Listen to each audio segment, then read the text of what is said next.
Hello everyone, welcome to the 9th part of our project, and today I'm gonna show you how I create materials. I think this is a good idea to break the rhythm of having something a bit more technical with something, hopefully, which is a bit more inspiring. So, I'm gonna create a metal material, and I'm gonna use this object, which is a bit more diverse in terms of geometry than a plane. And before we use any nodes, something we need to keep in mind is to have an add-on activated. For this, go to the Edit menu at the top of your screen, click on Preferences, and then in the Add-ons tab, look for the one called Node Wrangler. Make sure it is turned on. This is adding a lot of functionalities that are now essential to material creation using the nodes. Okay, so to start, because it is a metal material, I'm gonna turn up the metallic slider to 1. And we can already see that it's looking a bit more like a metallic object. And now I'm gonna turn down the roughness so that it is reflective but not too much. What I like to do when I create materials is to think about its history and the context. Because this is an alchemist workshop, I imagine that it is set in the Middle Age and that at this time people didn't have the equipment to create such a perfect looking metal. So, the key to something a bit more realistic is to have variations. And at the same time, I'm also gonna add imperfections. Okay?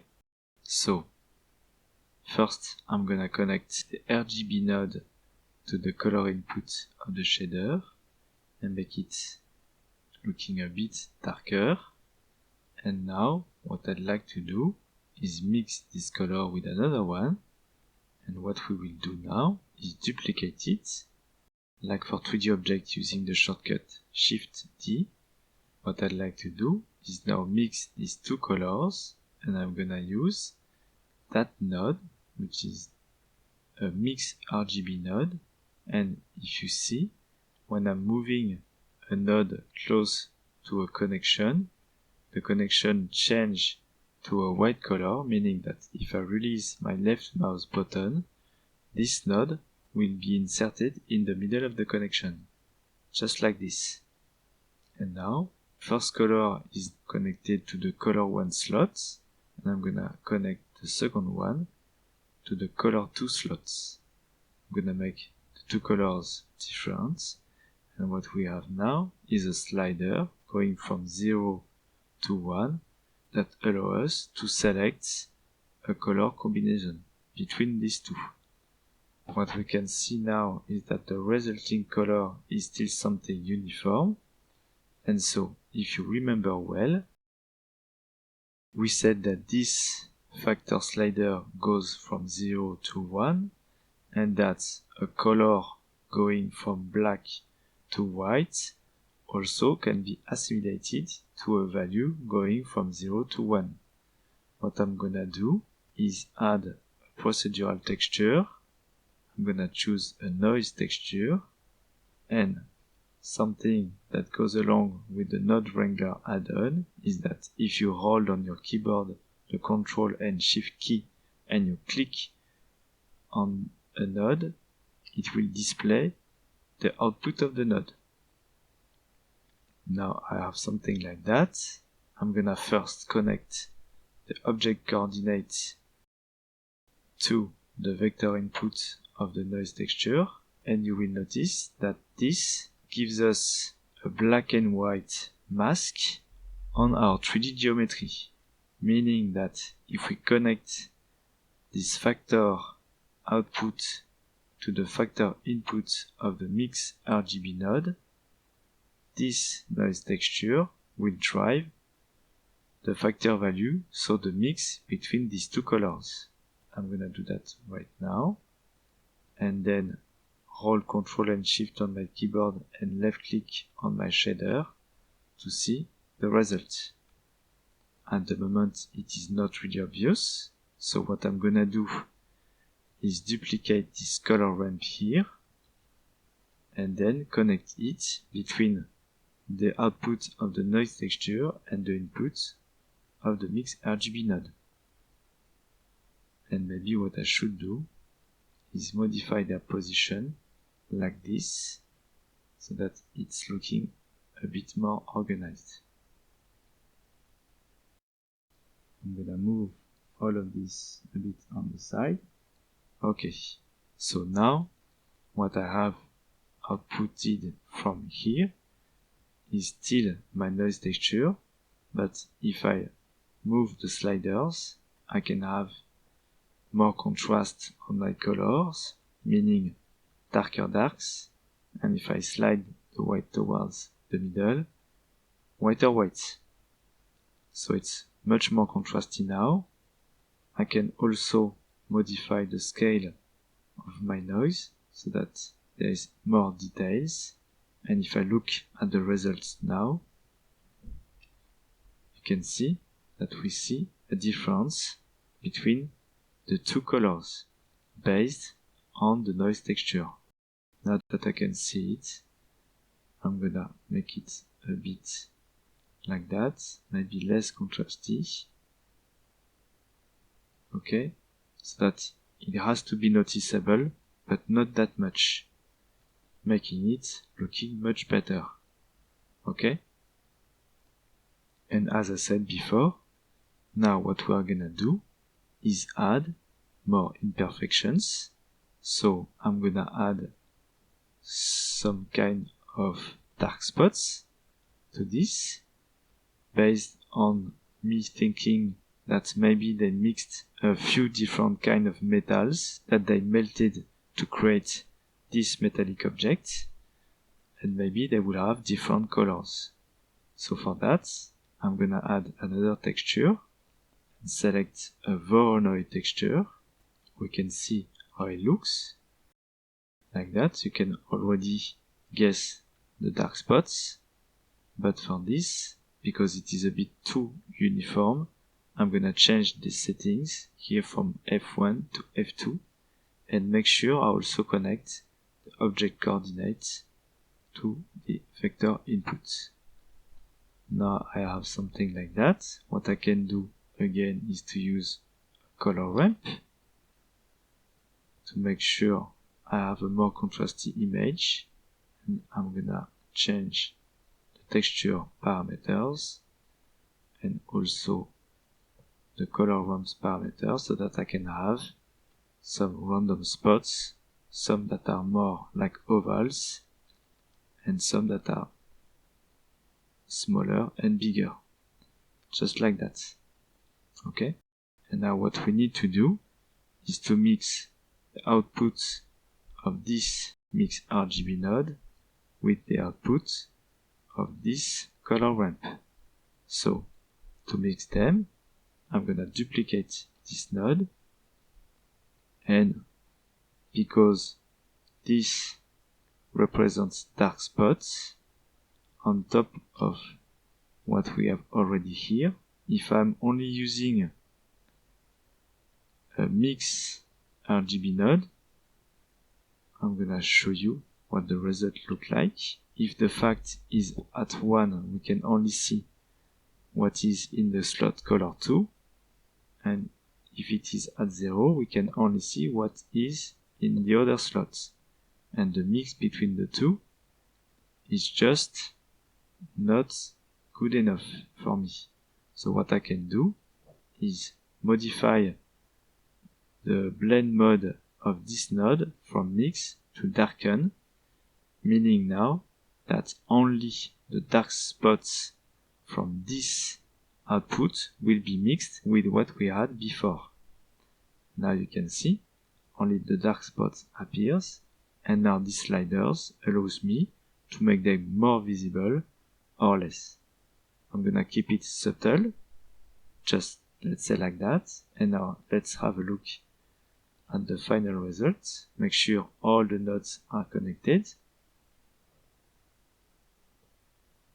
And now you see we have dark spots on our object.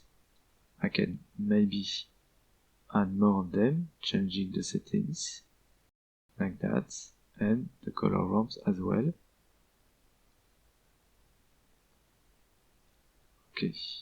Okay. So now we have that. As I told you earlier, the secret is to layer as much detail as we want. So this, my way of explaining it, is maybe a mix of different metals. And now what I want to add is scratches, or the equivalent of scratches, to tell the story of the object on which these materials will be applied. So let's do that.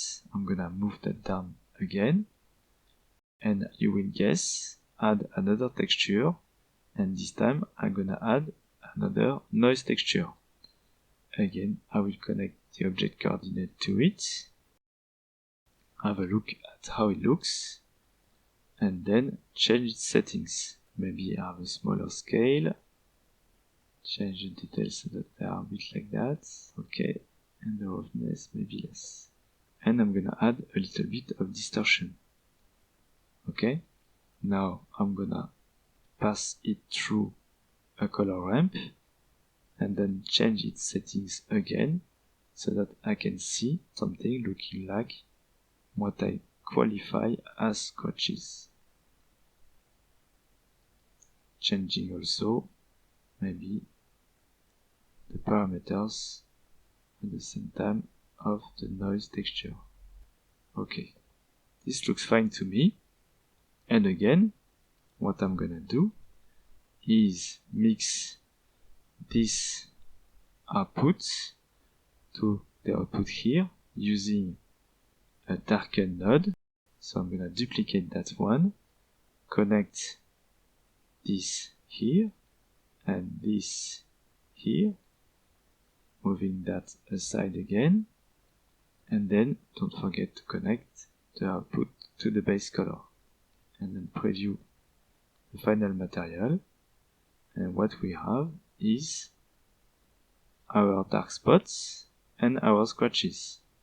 I can make them more or less visible, but I want them to be more visible than the dark spots. Maybe the dark spots could be bigger. I'm gonna modify that like this. Okay. Now we have that. Okay. And so we have our details color. But what we miss is that if you look at the object, the roughness on the surface is uniform.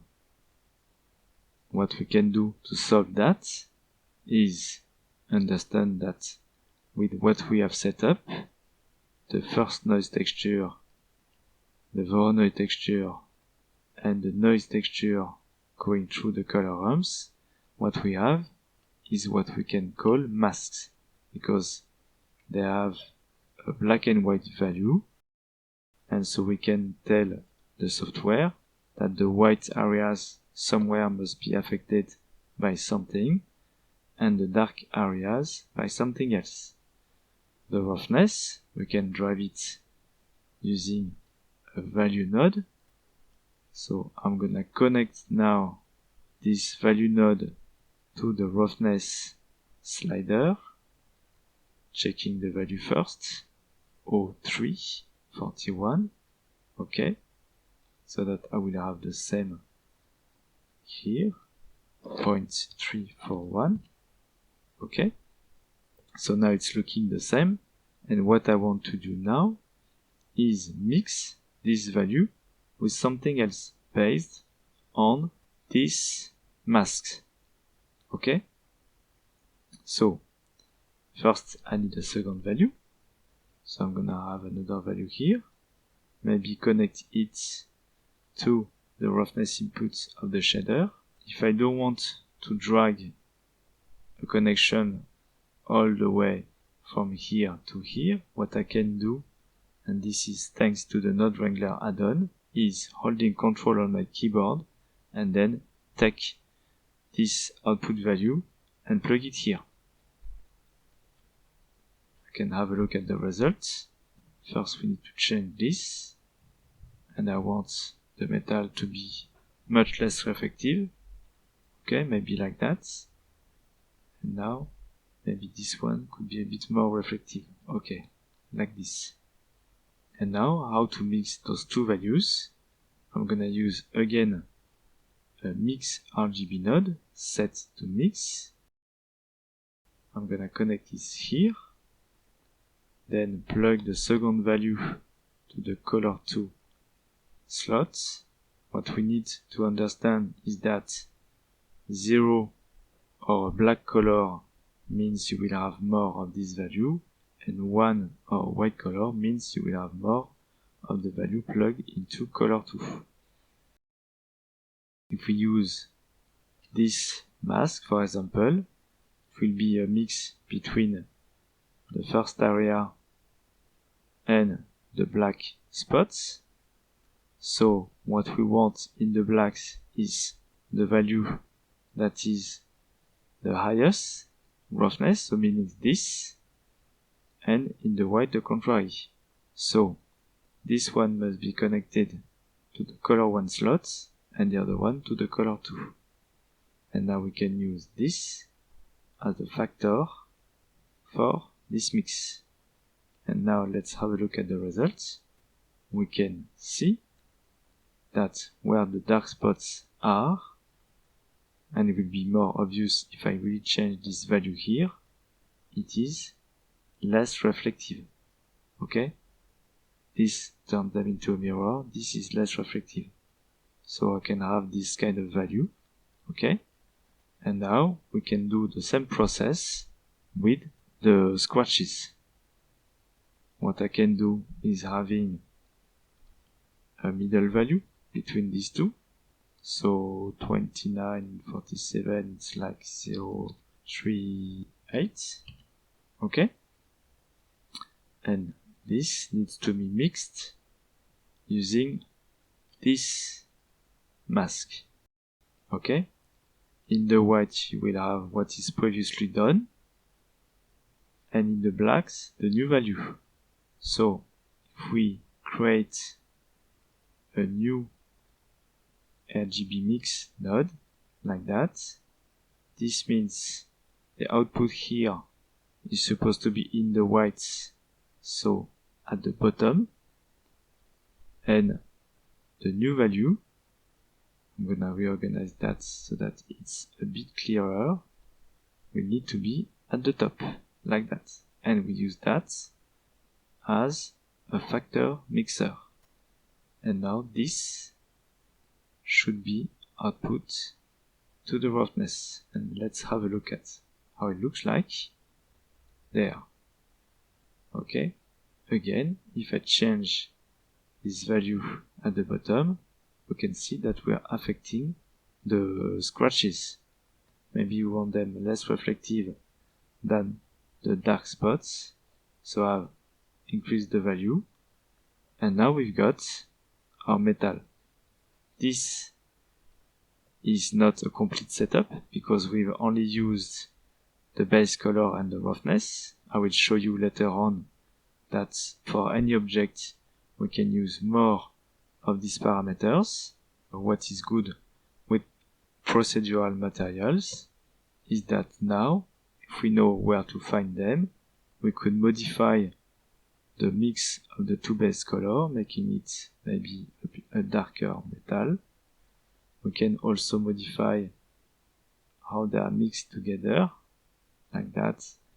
We can also modify the shape and size of the dark spots, like this, and the shape and size of the scratches as well on the object. That's the power of procedural materials. So, this is it for this lesson. I hope you find this interesting and that this will not discourage you from following our next adventures. I'm gonna add a link to this file in the description so that you can try to look at it and understand how things goes. And I'll see you in the next part. Have a good day, have a good life. Bye.